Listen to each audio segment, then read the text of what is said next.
Glória a Deus. Boa noite, igreja. Que privilégio é estar aqui hoje, gente. Eu falo que essa igreja que eu me sinto tão em casa, eu estou me sentindo no GC. Que delícia, uma igreja família, né? Quem acha que a Lagoinha San Diego é família? Glória a Deus. E eu estou aqui para compartilhar uma palavra com vocês que há tempos arde no meu coração. Eu já dei essa palavra em um outro tempo. E é uma palavra que eu falei que a primeira vez que eu pregasse aqui na Lagoinha San Diego era essa palavra que eu ia dar. E essa palavra fala muito ao meu coração, porque ela fala de um povo que foi escravo fisicamente e liberto fisicamente, mas que devido a uma escravidão na mente, eles não acessaram uma das promessas mais lindas na Bíblia. E eu vou falar para vocês do povo de Deus, da travessia do Egito para Canaã. E eu vou contextualizar para vocês, o nome da pregação é A Ótica que Libera o Destino. Gente, quando me fizeram um convite para falar aqui hoje, eu tive uma clareza muito grande de que, assim como Moisés foi chamado naquele tempo para libertar o povo de Deus da escravidão, de uma escravidão física, Deus tem levantado pessoas, e a gente pode ver isso para todo lado, para libertar as pessoas que estão cativas na mente. Porque o que mais se vê são cristãos vivendo vida de mendigo, uma vida escrava. Uma vida escrava, uma vida aquém daquilo que Deus tem prometido para nós. Com casamentos falidos. Gente, as estatísticas mostram que divórcios, adultérios, falências, tudo, gente, como isso tem atingido os cristãos. E isso me lembra muito a vida desse povo, porque é um povo que ficou anos cativo ali, receberam uma promessa maravilhosa de Deus e não conseguiram acessar, mesmo Deus dando todas as oportunidades para eles. Isso vai soar muito familiar para vocês ao longo da pregação. Eu vou enfatizar isso para que a gente literalmente saia daqui hoje liberto, amém? Todo mundo coloca a mão na cabeça. Deus, em nome de Jesus, eu não fui colocada aqui hoje, Deus, nesse púlpito, para que haja alguma glória para mim, Pai. Eu falei para o Senhor que se fosse para eu estar aqui, Deus, que o Senhor me usasse como o Senhor me quisesse, Deus. Pai, nós estamos aqui, humildes, pedindo ao Senhor, faça aquilo que o Senhor nos trouxe aqui essa noite para fazer, Deus. Liberta-nos da nossa mente, Jesus. Temos sido escravos das nossas paixões, dos nossos desejos, das nossas manias, dos nossos vícios, e estamos vivendo aquém daquilo que o Senhor prometeu para nós. Mas eu já declaro, Deus, que isso está quebrado na nossa igreja, em nome de Jesus. E a partir de hoje, a nossa ótica vai ser diferente, Pai, porque os nossos destinos nessa noite serão liberados em nome de Jesus. Amém? Pode projetar aqui para mim. É Êxodo 3. Disse o Senhor: de fato, tenho visto a opressão sobre o meu povo no Egito. Tenho escutado seu clamor por causa dos seus feitores e sei quanto eles estão sofrendo. Por isso, desci para livrá-los das mãos dos egípcios e tirá-los daqui para uma terra boa e vasta, onde há leite e mel com fartura, a terra dos cananeus, dos hititas, dos amorreus, dos ferezeus, dos heveus e dos jebuseus, tudo eus. Pois agora o clamor dos israelitas chegou a mim, e tenho visto como os egípcios os oprimem. Vá, pois agora eu o envio ao faraó para tirar do Egito o meu povo, os israelitas. Gente, Moisés estava lá tranquilo, vivendo a vida dele. Já tinha passado por muita coisa na vida, né? Quem conhece a história de Moisés sabe. E ele achava que agora a vida dele estava ali tranquila. Ele ia morrer ali, né? Ia pastorear ali, as ovelhas, ia ficar de boa. Mas um dia, numa tarde ordinária, Deus aparece para Moisés de uma forma mais improvável. A história relata, né, que ele estava passando e ele viu algo pegando fogo, mas não queimava. E ele parou para olhar aquilo e era Deus falando para ele: olha, chega, partir de hoje, acabou essa palhaçada. Eu ouvi o clamor do meu povo. Agora eu estou designando você para ir lá, enfrentar o faraó e libertar o meu povo. Só que o que acontece? Moisés, assim como nós, deu desculpa, né, gente? Alguém que já deu desculpa para alguma coisa que Deus pediu? Todo mundo, né? Ou foi só eu mesmo? Eu vou contar para vocês a história hoje de um homem que, em meio a uma massa que enxergava tudo de ruim, esse homem acessou a promessa de Deus, mas foi só um homem. Eu vou revelar esse homem para vocês mais para o final da pregação. Por enquanto eu vou ficar aqui com Moisés, porque eu preciso começar com ele. Bom, Moisés foi chamado para libertar o povo de Deus. Deus designou ele para uma missão, né? E Deus falou, vá que eu vou com você. Ah, mas não, pode ir que eu vou. Ah, deu várias desculpas. Uma delas era que ele não tinha habilidade na fala, né? E aí Deus falou, não, tudo bem, vamos lá, leva um porta-voz com você e vai dar tudo certo. Bom, Moisés recebeu todas as instruções, ele inclusive foi informado de que Deus endureceria o coração do faraó. Ou seja, ele falou, vai ser difícil, vai ser desafiador, mas vai dar certo, pode ir. Porque muitas vezes não, todas as vezes que há resistência em algo na sua vida, todas as vezes que há resistência em algo na sua vida, é porque Deus quer evidenciar a glória dele. Ou seja, muitas vezes a gente está passando por desafios numa área financeira ou na área conjugal, e a gente tenta fazer com a força do braço, tenta fazer com a força do braço, e tenta fazer com a força do braço, e não vai. Porque se fosse com a nossa força do braço, a glória seria nossa, não é, gente? Porque a gente é muito assim, é uma linha muito tênue, né? Quando a gente está na dependência de Deus, e a gente está passando por dificuldade, é muito fácil dar a glória para Deus. Agora, sobe num pezinho de couve. Levanta um pouquinho o nariz. Sabe o que acontece? A gente fala assim, não, mas porque, não, Deus é bom, mas eu sou muito bom. Então, eu dei uma ajudinha para Deus. E foi por isso que Deus deixou muito claro que Faraó não ia liberar, e ele ia ter que fazer, para que a glória dele viesse à evidência. Olha que lindo, gente. E Moisés foi um cara corajoso, foi, com medo mesmo, ele foi. E aí, todos aqui sabem que, após várias tentativas frustradas, eu não vou entrar em detalhes, porque a história é grande, várias tentativas, vários avisos de Deus, várias vezes que o faraó libertou e recuou, chegou o dia em que esse povo de fato seria liberto, em que ele falou, não, pode ir, some da minha frente, vocês acabaram com tudo, vai embora. E aí, gente, eles foram embora. Mas, o que acontece? Como Deus já havia predito, o faraó recuou de novo. Só que ia ser a última vez, né? Porque olha o que fala lá em Êxodo 14, 31. Israel viu a mão poderosa do Senhor contra os egípcios. Temeu o Senhor e pôs nele a sua confiança, como também Moisés, o seu servo.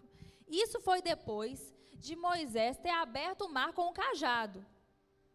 Então, assim, se o povo estava precisando de mais um motivo para confiar em Deus, Deus foi lá e fez essa pequena proeza, não é verdade? A gente quer abrir o mar com o cajado, é um negócio muito simples, né? A gente vê toda hora por isso. Vocês não já viram aqui em Delmar? Vocês nunca viram, não, o mar se abrindo? De vez em quando? E aí, gente, até aí tudo maravilhoso, né? Olha o que fala nesse versículo. O povo temeu o Senhor e pôs nele a sua confiança. Só que tem um detalhe importante. Quando nós colocamos a nossa confiança em Deus, ela não pode ter ressalva. Ela não pode ter plano B. Confiança é confiança. Então, o que acontece? O povo que tinha falado, que estava lá agora temente a Deus, confiando em Deus, 3 dias depois, eles começaram a cair em murmuração. E entre o Egito e Canaã existia o deserto. E sabe o que é o deserto nessa história? É o processo que a gente tem que passar às vezes. Uma mulher, para gerar um filho, ela passa pelo processo da gravidez, né? Uma pessoa, para abrir uma empresa, ela passa pelo processo de várias coisinhas que ela tem que fazer, vários detalhes. Uma pessoa que quer ter uma saúde melhor, quer ter mais disposição e mais saúde, ela passa por um processo de reeducação alimentar. A vida é feita de processos e é como nós nos portamos no processo é que nós vamos viver o nosso destino. A gente pode até não querer entender isso. A gente até pode fingir que não existe processo. Mas aí você vai fazer parte da massa, e fazer parte da massa não é bom, e eu vou provar para vocês. Bom, 3 dias depois, o povo começou a murmurar que não tinha água, que eles estavam cansados. E gente, o povo, eles não reclamavam assim, ô Moisés, olha, não tem água, mas eu sei que Deus vai suprir. Porque olha o que Deus já fez, né, na nossa vida. Né? A água não é o problema para Deus. Não, eles reclamavam já falando que eles iam morrer, eles eram dramáticos. Eles iam morrer. Vocês conhecem alguém assim, gente? Iam morrer, talvez, né? Talvez está aí sentado. Está pensando, sou eu essa pessoa. Gente, vocês estão muito calados, hein, gente? Glória a Deus. Vou até tomar uma água aqui. Bom, eu fico imaginando Moisés, né? O cara tinha que ser paciente ou não tinha, gente? Fala sério. Vocês acham que vocês têm paciência? Moisés, eu ia pegar aquele cajado, não vou nem falar o que eu ia fazer. Ainda bem que eu não sou Moisés, glória a Deus. Mas olha o que está falando em Êxodo 15. Moisés clamou ao Senhor e este lhe indicou um pedaço de madeira. Ele o lançou na água e essa se tornou boa. É porque eles chegaram lá, tinha um laguinho lá que a água era amarga, eles reclamaram que não dava para beber a água, e Deus falou assim, beleza, vamos resolver, pega a madeira, joga na água. E ali, olha só que interessante que acontece aqui. A água ficou boa, né? O Senhor lhe deu estatutos e ordenança e os pôs à prova. Gente, mas vamos pensar aqui, Deus prometeu uma terra farta, rica. Vale lembrar que o simbolismo do leite e do mel é sustento, riqueza, fartura. Não era qualquer terra. É como se eles tivessem ganhado na loteria, gente. Eles dormiram muito pobres e acordaram multimilionários. A promessa de Deus para eles era, vocês vão sair da escravidão, de um lugar que vocês não têm nada de bom, e vocês vão para um lugar onde vocês não só serão livres, como vocês terão do bom e do melhor. Deus tirou alguém do Brasil com uma palavra? Quem está aqui por causa de uma palavra que recebeu? Todo o processo que a gente passa, gente, todo o processo, ele inclui desafios. E Deus nos coloca à prova, porque Deus prometer não é garantia que você vai viver. E não sou eu que estou falando, tá? Olha só o que Deus fala. Se vocês derem atenção à voz do Senhor, o seu Deus, e fizerem o que é justo diante dele, se derem ouvido aos seus mandamentos e obedecerem a todos os seus estatutos, não trarei sobre vocês nenhuma das doenças que eu trouxe sobre os egípcios, pois eu sou o Senhor que os cura. Eu sou suficiente para vocês. Eu sou suficiente. Fala aí, Deus é suficiente para mim. Isso tinha tudo para ser muito bonito, mas a partir do momento que Deus começou a colocar esse povo à prova, foi só ladeira abaixo, gente. Só ladeira abaixo. Por quê? quanto mais eles eram colocados à prova, mais eles tomavam bomba naquilo. E eles retrocediam para o lugar de partida. Então, eles estavam avançando. Era para durar 40 dias. 40 dias. Eles avançavam, aí Deus colocava uma prova. Bomba, voltava. Aí eles avançavam de novo, aí Deus colocava uma prova. Bomba, voltava. E aí, gente, o que se vê? Aquele povo que foi liberto fisicamente estava acorrentado na mente. Eles não conseguiam enxergar uma vida melhor. Quantas vezes eles desonraram a Deus falando assim, mas lá no Egito. E quantas vezes nós desonramos a Deus fazendo isso? Porque lá no meu outro trabalho, porque com meu outro relacionamento, lá no Brasil, porque eu era assim. Esse povo faz. Aí o que acontece? Bomba. Não está enxergando o agir de Deus? Não está honrando a Deus? Bomba. Gente, hoje, é claro que a misericórdia de Deus, ela é maravilhosa, ela dura para sempre, mas Deus nos coloca à prova. Porque por mais que ele tivesse uma terra prometida para aquelas pessoas, as pessoas tinham que estar preparadas para receber aquela terra, senão eles iam acabar com a terra, com aquela mente cativa, né? E a pergunta eu fiquei me perguntando isso. Se Deus libertou aquele povo fisicamente, se Deus já tinha um plano para aquele povo de dar uma terra farta, de levar eles para a liberdade, por que Deus não fez ali um psicólogo express, uma libertação, pegou aquele aparelhinho ali do MIB, Homens de Preto, e apagou a memória deles para o trabalho ser mais fácil? Por quê? Fiquei me perguntando. Porque, gente, a palavra de Deus fala que sem fé é impossível agradar a Deus. Quanto mais fé e mais confiança nós temos, mais nós avançamos para uma vida de promessa. Viver promessa é viver processo feliz. Viver promessa é abraçar o processo. Tá doendo? Continua. Tá ruim? Vai melhorar. O problema é que no processo as pessoas acabam desonrando a Deus. Não, mas eu não desonro a Deus, Michele. Imagina, estou na igreja, estou orando. Mas está murmurando. A pessoa olha para a sua cara, você está lá com aquela cara de parece que está morrendo. Aí o povo do mundo está lá tudo na festa, feliz, né, passando lá o desafio. E o crente que tem que dar o exemplo, é claro, gente, que nós temos momentos de fraqueza.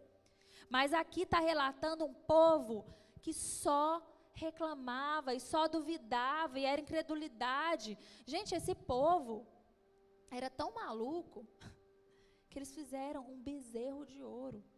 Tal era a necessidade deles de mostrar que eles estavam no comando. Esse povo era um povo orgulhoso. Olha que forte isso. Como o orgulho nos tira a capacidade de enxergar aquilo que Deus está fazendo na nossa vida.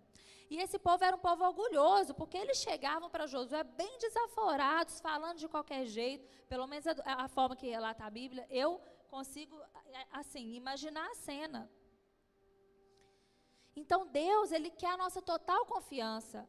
É igual a gente falar assim, gente, beleza, se fosse assim, não precisava da obra da salvação, Deus quer relacionamento genuíno, senão Ele tinha feito um monte de robô. Por isso que eu falo, o fato de Deus ter uma promessa para a sua vida, não quer dizer que ela vá se cumprir se você não abraçar o processo. E eu te digo mais, é muito mais fácil libertar uma pessoa fisicamente do que na mente. É por isso que a gente precisa tanto cuidar disso aqui, gente. Paulo, ele estava preso fisicamente, mas o homem escreveu parte da Bíblia preso, porque ninguém podia prender a mente de Paulo. Inclusive, quando os anjos lá fizeram aquele saculejo na cadeia, que abriu as portas, Paulo falou, não, eu estou aqui, estou tranquilo. E o guarda ainda converteu. Por quê? Ele mostrou quem que era o Deus da vida dele, que ele não era nada mesmo, não. Bom, essa jornada que duraria 40 dias, é uma dó pensar, né, gente? Dá uma dó pensar que esse povo não viveu o que eles poderiam ter vivido. Durou, como vocês sabem, 40 anos. né? Mas tinha um homem, teve um homem, na verdade 2 dessa geração que entraram na terra prometida, que era Caleb e Josué, mas hoje eu quero falar de Caleb. Vira para o seu irmão e fala assim: você é Caleb. Fala mesmo, gente, porque Caleb é um cara top, vocês vão ouvir. Então, vocês vão sair daqui o seguinte, ou vocês vão sair daqui hoje, nós vamos orar no final do culto sobre isso, ou vocês vão sair daqui hoje por aquela porta fazendo parte da massa. A massa vai para o buraco, já falei, eu vou provar para vocês. Ou vocês vão sair daqui como Caleb. E vocês vão entender porque Caleb foi tão extraordinário. Olha isso, gente. Números 13, a partir do versículo 1, fala assim: o Senhor disse a Moisés: envie alguns homens para espiar a terra de Canaã, terra que dou aos israelitas. Envie um líder de cada tribo dos seus antepassados. Assim, Moisés os enviou do deserto de Parã, conforme a ordem do Senhor. Todos eles eram chefes dos israelitas. Adivinha quem estava entre esses 12, gente? Adivinha? Dou um doce para quem adivinhar. Caleb. Caleb, gente. Olha só. E olha que maravilhoso. Olha que incrível. Depois de 40 anos, aquele povo já devia estar assim, cansado. Moisés vira para eles e fala assim: gente, chegou. É logo ali a fronteira. Eu vou separar 12. Aí foi falando lá, fulano, ciclano e tal. E aí foi juntando ali os 12. E aí, entre eles estava esse homem extraordinário, Caleb. Eles foram nessa expedição maravilhosa e ao longo do caminho, a palavra relata que eles trouxeram amostras de frutas, uvas, cachos de uva, figo. Gente, hoje você for no mercado, uva e figo é a fruta mais cara. Você imagina, lá tinha-se abundância, gente. O povo comia o quê, no dia de cebola, sei lá o que eles comiam. Aí chega num lugar que você vai ter mel, leite, morango, tâmara. Nem sei se tinha tâmara, devia ter, que tâmara é muito bom, né? Tinha tâmara? Tâmara, gente. Uva, figo, gente, dava umas tábuas de frios, maravilhoso, terra prometida. Deus não faz nada mais ou menos. Aí, volta os 12 da expedição. Aí volta, não, a terra é boa mesmo, viu? Maravilhosa. Mas aí, é o seguinte, o povo lá é muito forte. Isso, na Caleb não, tá, gente? O povo lá é forte demais, não é para nós não. É maravilhoso, mas a gente vai passar essa. Fico imaginando a cara de Caleb. Olha só, gente. O povo, depois de ter visto tudo que Deus fez por eles, eles viram o que aconteceu no Egito. Eles viram o que aconteceu nos 40 anos. Eles não tinham sido destruídos, porque naquela época a mão de Deus era pesada. E nem assim, gente. É o seguinte, Deus trouxe a gente aqui, mas o povo lá é forte. Ou seja, esse povo era orgulhoso ou não era, gente? Confiando na força do próprio braço. Achando que era eles que iam derrotar alguém. Esqueceu quem tirou eles do Egito. Esqueceu quem deu a promessa. E olha o que fala em Números 13. Eu sou tipo Caleb, gente, que eu sou a positiva da turma. Então, Caleb fez o povo calar-se diante de Moisés. Eles deviam estar tudo lá, nossa, porque fala que foi uma indignação total, que eles espalharam a notícia e acabaram com o ânimo do povo. Aí, olha só o que Caleb falou, gente.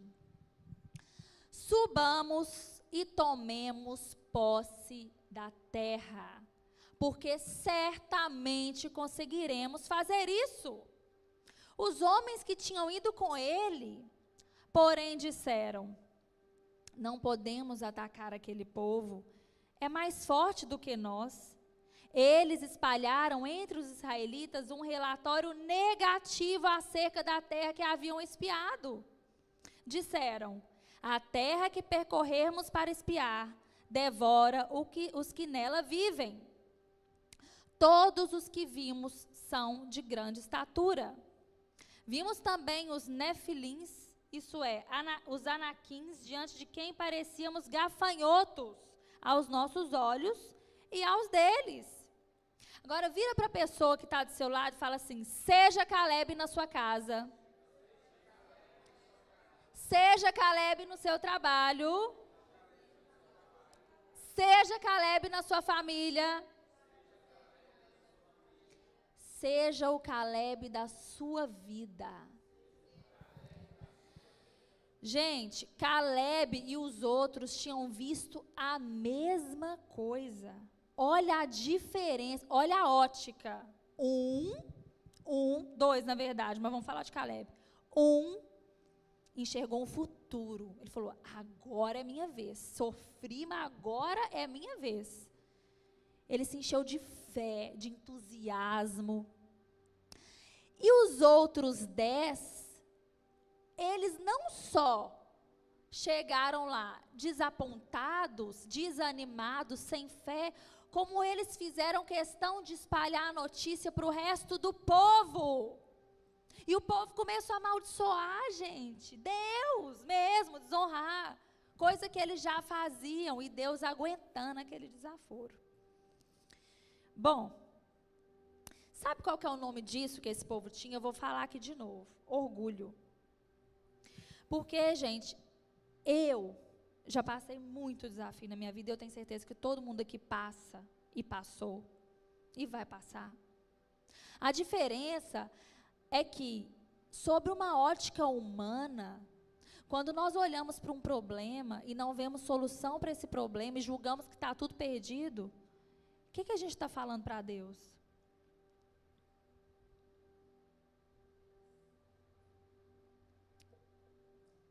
A humildade é perceber que com Deus você pode tudo e sem Deus você não pode nada.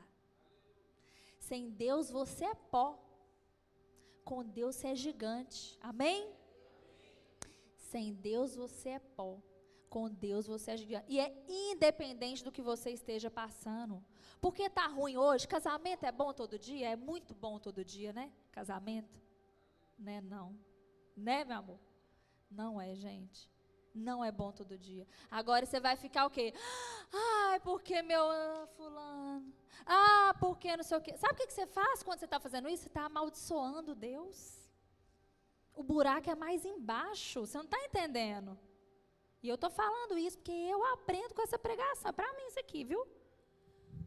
Quando você olha para a sua empresa, você vê lá os desafios, para a sua saúde, está tudo perdido. Um diagnóstico, o que você está falando? Deus, pega nisso aqui não, que o Senhor não vai dar conta não. Isso aqui é muito grande para você.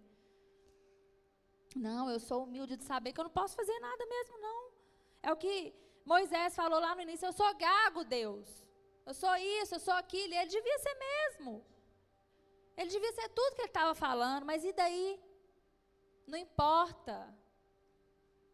Gente, quantos improváveis Deus tem levantado nesse tempo para evidenciar a glória dele?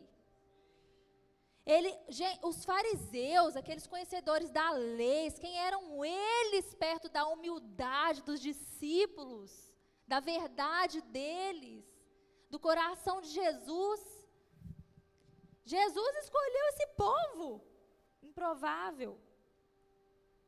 Olha isso, o impacto dessa informação foi tão negativa para aquele povo, foi tão, como que fala, contaminou aquele povo, que eles não acessaram a terra prometida. Eles nadaram e morreram na praia. Mais uma vez eu vou lembrar vocês que nós não somos chamados para viver na escravidão, gente. E eu não estou falando de escravidão física, porque mais uma vez eu vou lembrar de Paulo para vocês, que apesar de preso era livre. E com certeza partiu dessa terra feliz. Por quê, gente? Deus nos chamou para uma vida abundante. E a abundância, ela começa na nossa mente. Quando Jesus olha os 5 pães e 2 peixes e fala, obrigada, Pai, Jesus já estava olhando lá na frente o que ia acontecer. E Jesus era homem. Ele era Deus, mas ele era homem.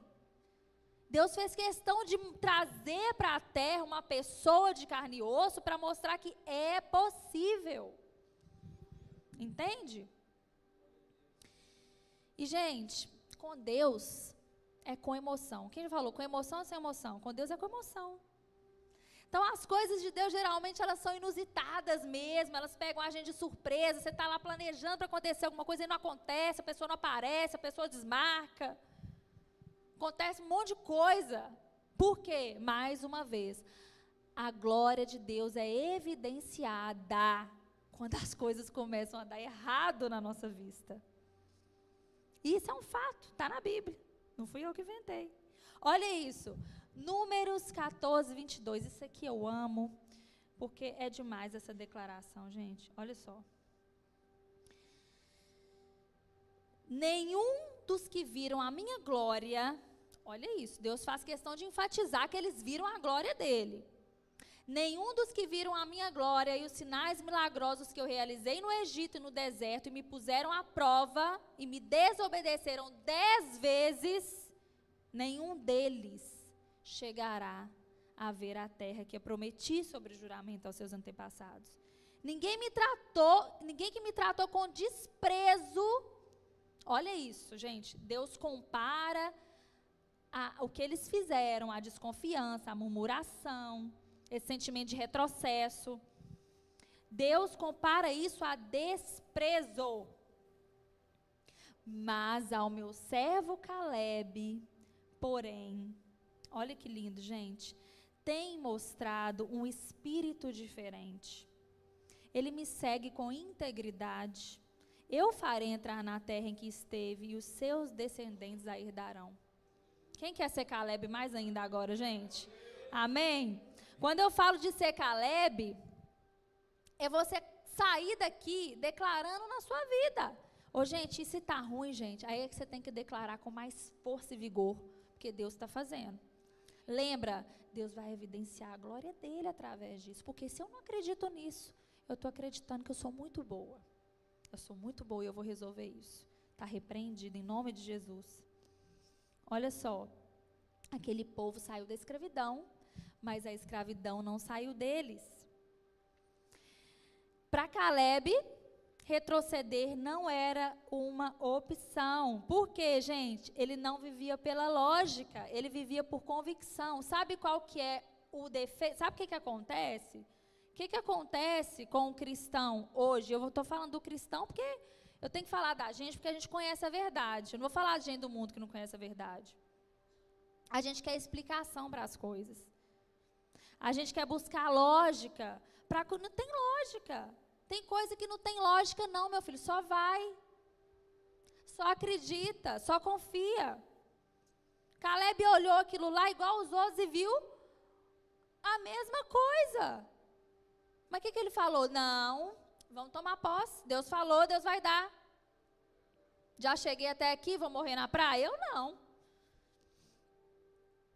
Então, para de querer, gente. Para de querer achar explicação nas coisas que estão acontecendo com você e começa a mudar o disco. Lembra que toda vez que você desonrar a Deus, que você desprezar a Deus no processo, Ele vai te colocar lá no final da fila de novo. E não é porque Deus é mau, Deus é misericórdia. E é por isso que Ele faz isso. É por isso que Ele faz isso. Gente, se o louvor quiser subindo, que eu já estou acabando.